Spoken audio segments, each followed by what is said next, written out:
Tahukah Anda bahwa tidak semua pemimpin yang berbicara tentang Tuhan benar-benar takut akan Tuhan? Dan tidak semua negara yang mengaku religius, beragama, mencerminkan kehendak Tuhan. Tidak semua yang terlihat suci itu kudus. Tidak semua yang religius itu hidup benar. Kita hidup di zaman ketika rumah ibadah penuh. Ayat-ayat kitab suci dikutip, nama-nama Tuhan diteriakkan, tetapi korban berjatuhan di dalamnya. Hari ini, iman tidak sedang diserang dari luar, iman sedang dirusak dari dalam, yaitu oleh manipulasi rohani, oleh manipulasi nama Tuhan, dan oleh abusive agama. Alkitab mencatat dalam 2 Korintus 11 ayat 14, hal itu tidak usah mengherankan, sebab iblis pun menyamar sebagai malaikat terang.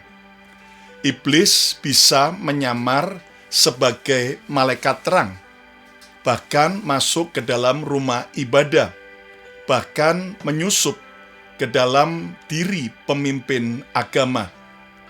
Tahukah Anda bahwa iblis yang paling berbahaya bukan saat ia terlihat jahat, tetapi saat ia terlihat rohani? Hari ini mata dunia sedang tertuju kepada Iran. Demo anti resim penguasa Iran. Tangisan begitu banyak orang, perempuan, rakyat, anak-anak, penjara, eksekusi yang brutal, serta pembantaian secara kejam. Dan semuanya itu dilakukan atas nama Tuhan, atas nama agama. Pertanyaannya, bagaimana mungkin Tuhan yang Maha Kasih dipakai untuk menindas manusia? Mana mungkin Tuhan yang Maha Baik dipakai untuk membantai ribuan para pendemo Iran oleh pemerintahnya sendiri? Bukankah perintah Tuhan agar pemerintah melindungi, mengasihi, serta melayani rakyatnya? Selamat berjumpa kembali semua sahabat Mezbah Mujizat. Salam sukacita, salam kebahagiaan, dan salam kemenangan. Senang sekali hari ini saya Pastor Lukas Susuma boleh melayani saudara dalam program Mezbah Mujizat dari kota Philadelphia, Pennsylvania di Amerika. Doa saya, harapan saya, kerinduan saya, agar semua kita tetap bisa mencintai Tuhan, beragama, tetapi tidak memanipulasi dan tidak dimanipulasi. Ayo yang setuju coba katakan, saya mau beragama dengan benar. Jika Anda diberkati oleh program Mezbah Mujizat ini, jangan lupa untuk Anda share kepada teman-teman Anda, dan juga Anda boleh komen yang baik, pencet like-nya, jempolnya, serta jangan lupa subscribe YouTube channel Bethany Miracle Center. Hari ini saya mau menyampaikan sebuah renungan dengan tema lawan manipulasi agama. Belajar dari kebrutalan resim Iran dan abusive agama yang banyak terjadi. Apa itu manipulasi agama? Definisi manipulasi agama adalah penyalahgunaan otoritas, ajaran, ayat kitab suci, dan simbol ilahi untuk mengontrol, untuk menakut-nakuti orang, dan menundukkan manusia demi mencari keuntungan pribadi atau golongan. Itulah yang dimaksud dengan manipulasi agama. Tuhan Yesus sudah memperingatkan dalam Matius 23 ayat yang keempat. Mereka mengikat beban-beban berat, lalu meletakkannya di atas bahu orang lain. Tetapi mereka sendiri tidak mau menyentuhnya. Inilah sebuah manipulasi agama untuk mencari sebuah keuntungan pribadi atau kelompok dan memperberat kehidupan umat sementara si pemimpin agamanya tidak melakukan apa yang diajarkan sendiri. Nah, ciri-ciri utama manipulasi agama. Yang pertama, Tuhan selalu marah. Diajarkan bahwa Tuhan selalu marah, tetapi pemimpin rohani selalu benar. Yang kedua, kritik dianggap sebuah pemberontakan. Bahkan yang ketiga, jika terjadi penyelewengan kekuasaan, jika terjadi skandal oleh pemimpin agama, maka korban abusif disuruh mengampuni, sementara pelaku dilindungi atas nama agama. Dan yang keempat, menebarkan rasa takut, lalu kebenaran dibungkam. Tahukah Anda bahwa manipulasi agama ini bisa terjadi di dalam setiap agama? Manipulasi agama, abusif agama bisa terjadi baik di dalam rumah ibadah, di sosial media, di komunitas, bahkan juga di rumah-rumah, di mana rasa takut dipakai untuk menjaga iman. Di situ sebenarnya kasih sudah mati. Kebaikanmu dimanfaatkan, ketakutanmu dan rasa bersalahmu disulap menjadi alat untuk menguasai. Takut dosa, takut durhaka, takut dikutuk, takut kehilangan Tuhan. Itulah yang harus kita waspadai. Ayo yang mau coba katakan, saya tidak mau dimanipulasi. Nah, kita kembali pada rezim Iran. Rezim Iran ini merupakan bukti bahwa Tuhan diperalat, Tuhan dipakai demi kekuasaan dan kepentingan politik. Rezim Iran bukan sekedar negara. Rezim Iran adalah teokrasi modern yang ada di depan mata kita, yang harusnya membuat kita sadar. Pemimpin tertinggi tidak dipilih oleh rakyat, tidak bisa dikritik, dianggap sebagai wakil Tuhan. Jika rakyat protes, mereka bukan saja dianggap melawan pemerintah, namun mereka dianggap melawan Tuhan. Dan inilah titik berbahaya teokrasi, di mana kritik politik diubah menjadi dosa spiritual. Saudara, hari ini yuk kita harus cerdas beragama. Coba katakan, saya harus cerdas beragama. Pola ini terus berulang dalam sejarah. Pola manipulasi agama, abusif agama, ternyata terus berulang-ulang dalam sejarah. Ketahuilah bahwa rezim Iran ini bukanlah kasus yang pertama. Di abad awal, gereja Roma menguasai negara. Salib berdiri di atas pedang. Pengampunan dosa dijual. Inkuisisi dijalankan. Zaman Kafila juga pada abad berikutnya saling membunuh secara sadis atas nama Tuhan dan agama. Kelompok-kelompok teroris yang melakukan tindakan teror, membunuh dengan brutal, dengan kejam, mengatasnamakan Tuhan dan agama, seperti ISIS dan kelompok-kelompok teroris yang lain termasuk faham Wahabi. Bahkan Taliban melakukan pelarangan terhadap pendidikan, perempuan dikurung, hukum Tuhan berjalan tanpa kasih.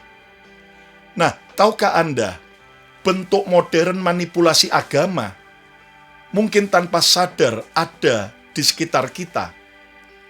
Kasus-kasus pelecehan seks oleh para pemimpin agama yang terjadi di dalam agama apapun.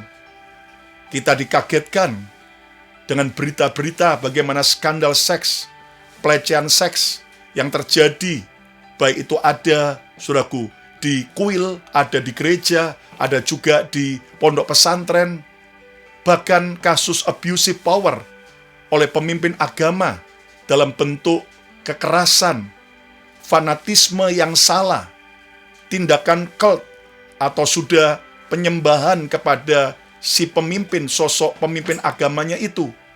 Bahkan kita tahu sampai bekas cuci kaki si tokoh itu pun diminum, bahkan sandalnya dijilat, dianggap sebagai sebuah bentuk penyembahan. Bahkan kita tahu, saudara sekalian, terjadi manipulasi keuangan demi kepentingan pemimpin agama dengan dalil perintah dari ayat kitab suci. Agama dijadikan ajang politik, ajang kekuasaan, dan ini semua yang harus kita waspadai. Polanya akan selalu sama. Ketika manusia mengklaim berbicara atas nama Tuhan, tetapi dengan motivasi hati yang salah, dengan motivasi hati yang jahat serta kejam, maka Tuhan dibungkam oleh para pemimpin agama itu. Saudara, sekali lagi kita tidak mengatakan bahwa ini bisa terjadi hanya di satu agama, tapi di semua agama kalau kita tidak waspada. Ayo coba katakan, saya harus lawan manipulasi agama. Ketahuilah bahwa Tuhan Yesus adalah musuh agama palsu. Yesus membongkar kemunafikan para tokoh-tokoh agama, ahli-ahli Taurat, para pemuka agama, bahkan juga, saudaraku, Yesus mengusir para pedagang di bait Allah, di mana ada manipulasi tentang keuangan. Yesus memihak kepada yang lemah. Bahkan Yesus menyembuhkan, menolong, mengampuni dosa mereka yang telah dihancurkan dan dikucilkan oleh agama. Markus 7 ayat 13, Yesus berkata, "Mengapa firman Allah kamu batalkan demi adat istiadatmu?" Kebenaran firman akhirnya dikompromikan, dibungkam demi kepentingan agama. Inilah manipulasi agama. Lukas 11 ayat 46 berkata, "Kamu memikulkan beban berat kepada orang lain, tetapi kamu sendiri tidak menyentuhnya." Nah, Yesus tidak anti iman. Saya ulangi lagi, Yesus tidak anti iman. Yesus anti iman yang membunuh manusia. Yesus anti iman yang kejam terhadap manusia. Manipulasi agama yang membuat Yesus marah seharusnya juga membuat kita sadar dan bertobat. Yesus menolak manipulasi agama. Ayo coba katakan, Yesus menolak manipulasi agama. Pada waktu itu, 2000 tahun yang lalu Yesus hidup di Israel di bawah penjajahan Romawi. Tentunya, jika ada momen tepat untuk mendirikan negara agama, justru pada zaman Yesus ada, itulah saatnya. Orang-orang Yahudi berharap Yesus adalah Mesias yang memerdekakan mereka dari penjajah Romawi. Dan Yesus menjadi raja, memimpin secara agama dan politik. Tetapi Yesus berkata, "Kerajaanku bukan dari dunia ini." Saudara, Yesus menolak dijadikan raja secara politik. Yesus tidak merebut istana kerajaan, istana dunia. Yesus tidak mau menguasai senat maupun juga para wakil rakyat. Yesus justru memilih salib dan bukan singgasana. Yesus tidak datang untuk menguasai negara. Yesus datang untuk menjadi jalan keselamatan. Yesus datang untuk mengubah hati manusia, serta membawa kesucian, kekudusan yang sejati. Ayo yang mau coba katakan, "Yesus, kuduskan hidupku." Nah, peringatan untuk semua agama pada hari ini. Bahaya terbesar hari ini bukan hanya rezim di Iran, Namun bahaya terbesar adalah manipulasi yang bisa terjadi di setiap agama, apapun alasannya. Skandal agama global, terjadi korban yang dibungkam, korban yang diintimidasi, ditakut-takuti. Nah, ini bisa terjadi di tempat ibadah, bisa terjadi di sekolah agama, bisa terjadi di tempat penyembahan, di rumah ibadah manapun. Yesaya 34 ayat 10 berkata, "Aku akan menuntut domba-dombaku dari mereka." Saudara, Tuhan akan menuntut kepada para pemimpin agama, domba-domba milik Tuhan, kalau diperlakukan secara semena-mena. Matius 18 ayat yang ke-6, Yesus berkata, "Barang siapa menyesatkan salah satu dari anak kecil ini, maka ia akan dibinasakan." Saudara sekalian, Tuhan tidak tersinggung oleh pengakuan dosa, namun Tuhan tersinggung oleh penutupan kejahatan, kemunafikan, semua manipulasi agama, semua drama agama. Ingat, melindungi lembaga agama sambil membiarkan korban hancur adalah sebuah penghujatan terhadap Tuhan.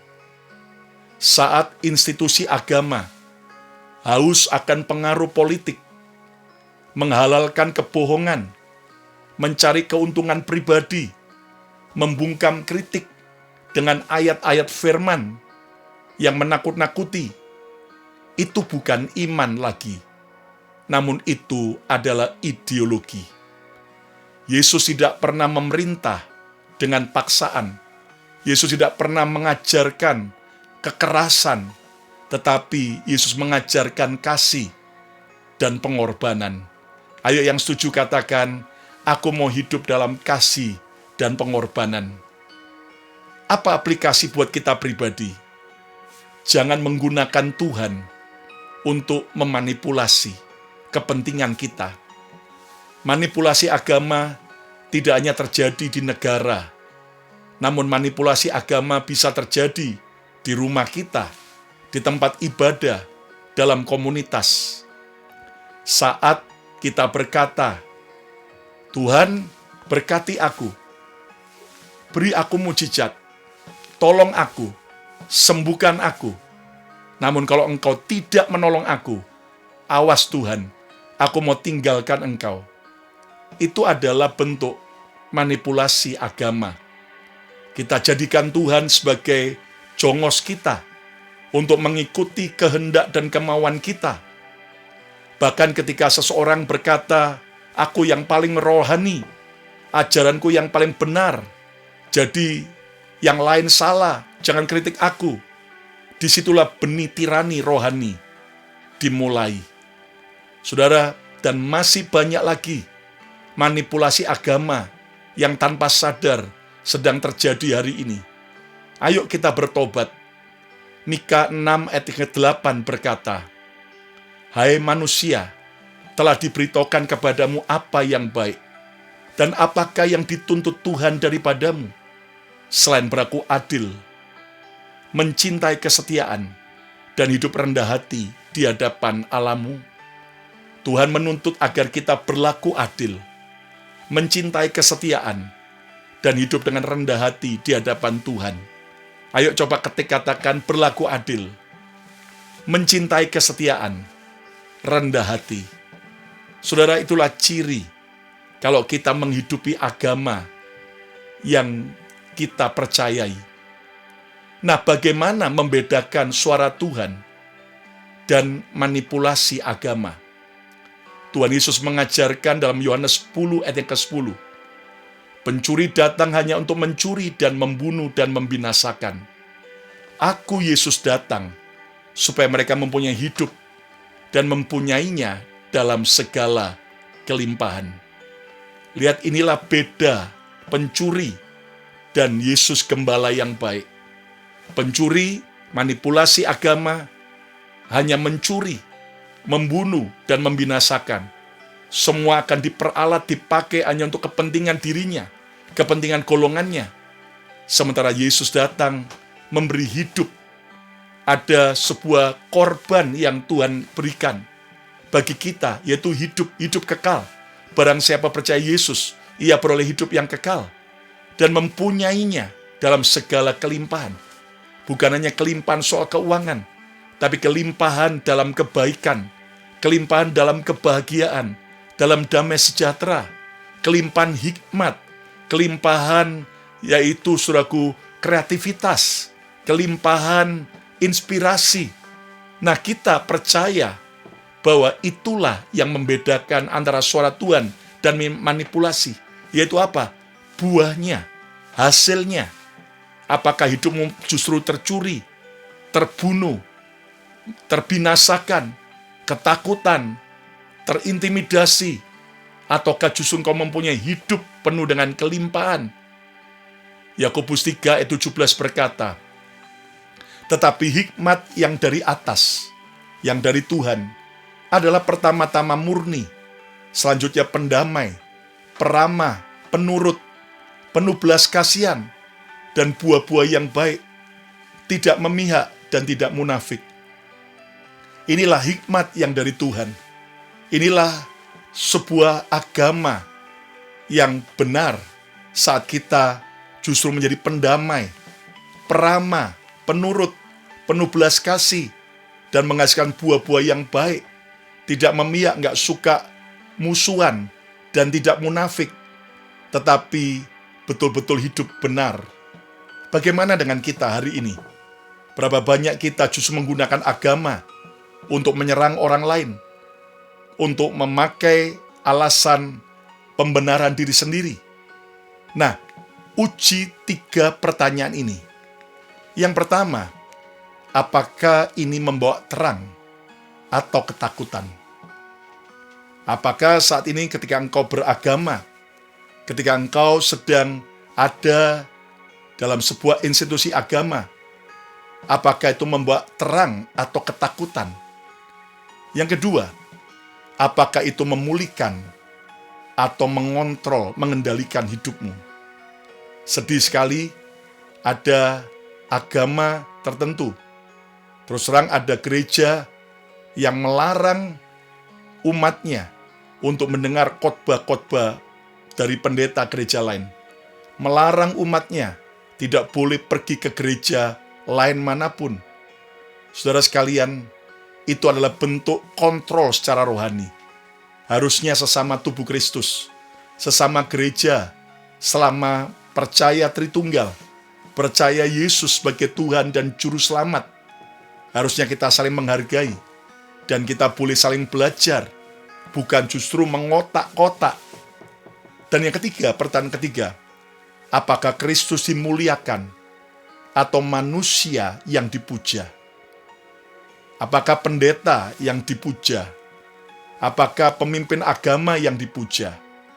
Nah, Tuhan tidak kehilangan wibawa saat kita bertanya. Dia kehilangan wibawa saat kita bungkam. Ayo hari ini berani untuk lawan setiap manipulasi agama. Coba ketik lagi, katakan, lawan manipulasi agama.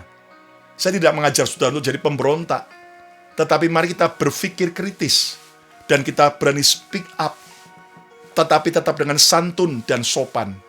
Jika ternyata ada manipulasi agama di dalam gereja kita, di dalam tempat kita ibadah, di dalam komunitas kita. Nah, ini seruan agar para pemimpin dan umat bertobat. Yakobus 3 yang pertama, saudara-saudaraku, janganlah banyak orang di antara kamu mau menjadi guru atau pemimpin agama. Sebab kita tahu bahwa sebagai guru, kita akan dihakimi menurut ukuran yang lebih berat. Kita akan dihakimi lebih berat. Itulah tanggung jawab para pemimpin agama. Amsal 28 ayat 13, siapa menyembunyikan pelanggarannya tidak akan beruntung, tetapi siapa mengakuinya dan meninggalkannya akan disayangi. Siapa mengaku dosanya akan disayang. Hari ini, melalui podcast ini, bertobatlah dari kekuasaan yang dibungkus rohani. Bertobatlah dari membungkam korban. demi memanipulasi dan mencari keuntungan. Bertobatlah dari menyebut kritik sebagai pemberontakan. Harusnya setiap pemimpin mau terbuka bagi kritik. Memang tidak semua kritik atau nasihat itu benar, tetapi minimal kita mau mendengar dan koreksi diri. Ingat bahwa kebangunan rohani sejati dimulai dari pertobatan para pemimpinnya. Saudara, Galatia 5 ayat yang pertama, supaya kita sungguh-sungguh merdeka. Supaya kita sungguh-sungguh merdeka. Kristus telah memerdekakan kita. Karena itu berdirilah teguh dan jangan mau lagi dikenakan kuk perhambaan. Ingat kabar baiknya, Kristus telah memerdekakan kita. Saudara, Yesus tidak datang membawa rantai untuk membelenggu kita, untuk membuat kita terintimidasi. Ketakutan membuat kita akhirnya seperti kerbau yang sudah kecocok hidungnya. Tapi Yesus datang membawa salib, dan salib itu mematahkan rantai setiap belenggu ketakutan, belenggu manipulasi dan intimidasi.